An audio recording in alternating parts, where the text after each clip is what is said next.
Pemirsa, dalam upaya meringankan beban masyarakat yang terdampak PPKM darurat dan tidak mampu di tengah pandemi COVID-19, jajaran TNI Polri menyalurkan bantuan berupa 5 ton beras di Kabupaten Tabanan. Hal ini juga merupakan wujud sinergitas TNI Polri bersama masyarakat.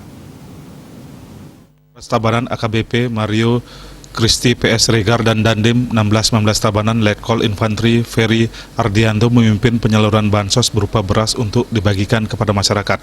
Penyerahan bantuan 5 ton beras dari pemerintah disalurkan melalui Babin Kantipmas dan Babinsa di masing-masing desa se-Kabupaten Tabanan. Penyerahan bansos diawali dengan apel bersama yang dihadiri Dandim 1619 Tabanan, para Kapolsek jajaran Polres Tabanan dan Ramil se-Kabupaten Tabanan, pejabat utama Polres dan Babin Kantipmas serta Babinsa se-Kabupaten Tabanan. Kapolres Tabanan menyampaikan kepada personel TNI dan Polri agar benar-benar memastikan bantuan tersebut sampai ke tangan masyarakat yang berhak menerima, yakni masyarakat terdampak PPKM darurat dan tidak mampu. Dalam penyerahan bantuan kali ini, mereka yang sudah menerima dicatat untuk kemudian dilaporkan. Jangan sampai ada yang menerima bantuan lebih dari sekali sehingga tidak terjadi kecemburuan sosial. Bantuan berupa 5 ton beras ini yang dikemas dalam 1000 paket, masing-masing paket berisi 5 kg beras. Diharapkan bantuan yang tak seberapa ini dapat meringankan beban masyarakat serta menjadi ladang amal dan ibadah.